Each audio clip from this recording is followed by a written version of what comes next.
Hi everyone, William here with the Grand Duke Dmitri 1917 Diary Series, and we have a single day entry today for the 26th of September. I should just mention, in case you see my hands, my niece drew on my hands yesterday with a marker. So that's the explanation for that. Yeah, our recap. Well, on the 21st September, we had just kind of a little tittle tattle from Dmitri on what was going on in the diplomatic community, the Russian and English diplomatic community, and I don't think he would necessarily have indulged in the gossip if it wasn't for the fact that he had his eye on the woman in question. This was Madame Yevrenova, who apparently there was gossip linking her to the Russian minister Etter, who was, a bachelor. Yesterday I talked about Evelyn Waugh, the book Black Mischief, and I read a funny line in that today where, it's set in the, I believe, 1920s, British colony in East Africa, and a woman is thinking of a flirtation with the young emperor of this particular fictional country, and she says or asks somebody, would it be worthwhile for me to vamp him, or does he only go in for wives? And so Dmitri was one of that category of men who only went in for wives, and apparently, you had these very well delineated categories in the upper class aristocratic and royal circles at that time. Rather shocking by our standards. All right, so the recap for that particular diary entry, only one other thing aside from speculation about this affair, and that is that it was Dmitri's name day, and he received some gifts and some congratulations, and so he was happy about that. All right, so the 22nd September was a Friday, as is today on the 24th of October 2025. This is 22nd September 1917, and here we go. I took a little horseback excursion in the morning and then accompanied the Marlings to lunch at Romero's. There was nobody else there but us. At 2:30 there were the Tehran races. Naturally, things were pretty primitive. The track is set up on the parade grounds of the Persian Cossack Division. Instead of covered stands, the public simply bakes in the sun, but there are a few tents. In one there was a buffet. But although, as I said, the races are pretty unsophisticated, the organization of the event takes a lot of work. The official name is Les Courses de Terrain organisées par la Club Impérial, but in reality the whole thing is solely borne on the shoulders of Romero, who bends over backwards to make them like serious European races. There's even a race that bears the grand designation of the Tehran Derby or Derby. It takes place tomorrow on Saturday. The last race yesterday was a steeplechase, and my God, what went on there. For the obstacles, there were blank. They were built in an amazing way. On a wooden base, they stuck green branches with leaves at a height of around a sazhen. Naturally, the horses were terrified by these things and either made phenomenal jumps or blank their tails, blank their riders completely off the track, snapping the ropes and breaking the posts. Several people fell. One Persian gendarme took a real spill. They carried him in an unconscious state directly to blank. But later it turned out that he wasn't seriously injured. First prize went to a Swedish police officer, Buling. Generally, most of the prizes were taken by the horses of the Swedish gendarmes, Blairup and Lundberg. Their mounts are truly first class, most of them Turkoman horses. Around 6 o'clock in the evening, we returned to Gulhek. It's amazing how quickly the heat decreases here, and it's not just cool, but at night actually cold.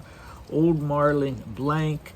Yes, it is quite true that in the rooms in the evening it is far from warm. Okay, sorry about all the illegible words this time, so lots of blanks.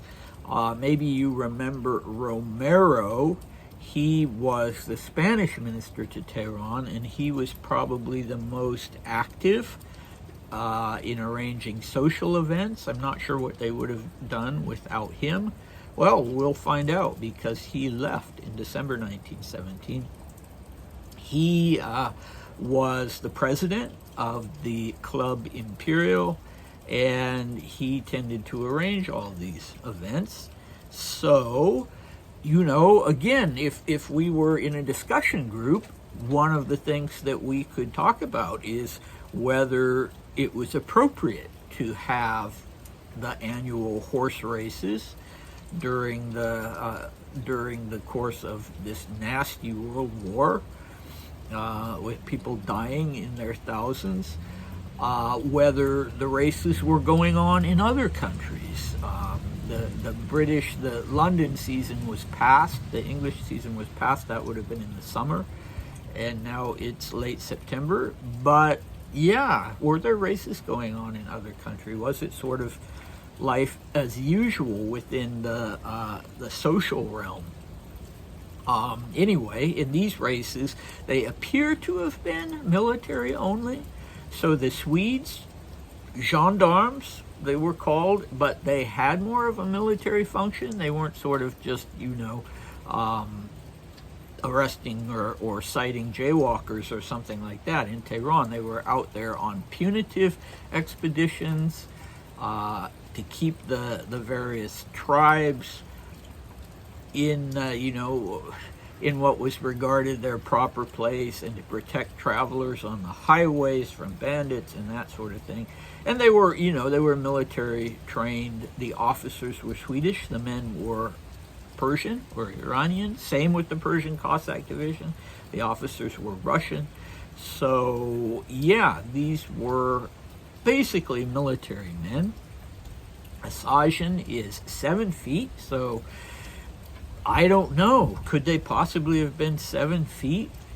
I can't imagine a horse jumping 7 feet, but that's the measure that I found when I looked up Sajin. But anyway, so Dmitri uses that Russian measure. Unlike the previous two diary entries, this diary entry is completely in Russian, except for that one little French bit where he's talking about the official name of the event. So anyway, yeah, no wonder the horses were freaking out. They had these basically green branches from trees with the leaves still on them, and they were expected to jump those. I don't know whose idea that was. Anyway, the other thing that Dmitri notes is that these were Turkoman horses for the most part, and that he actually puts an exclamation point. Their mounts are truly first class, most of them Turkoman horses. And, if you have been following these videos or are otherwise knowledgeable about Dmitri, you know that he was himself a horse trainer in the military. And, he had a good eye for horses and would work with some of the horse people in the ones who who bought horses and that sort of thing for the military. So he knew a good horse, and he seems to have been quite enthusiastic about these. It's a breed that I think is exclusively from northeastern Persia or Iran, and they, I gather, now are endangered. There are only maybe about 3,000 purebred Turkoman horses, I guess, and there have been some famous ones over the years, and there's an admixture of Turkoman in the English thoroughbred, I gather. Anyway, beautiful horses, and Dmitri was very interested in them. Someone may give him one at some point in these diaries. The Shah gives him a horse, but I'm not sure if it's a Turkoman or not.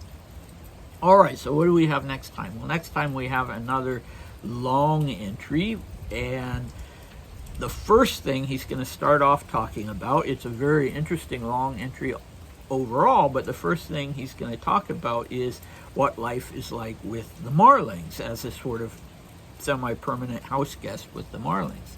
So do come back for that, and I will see you then. Bye.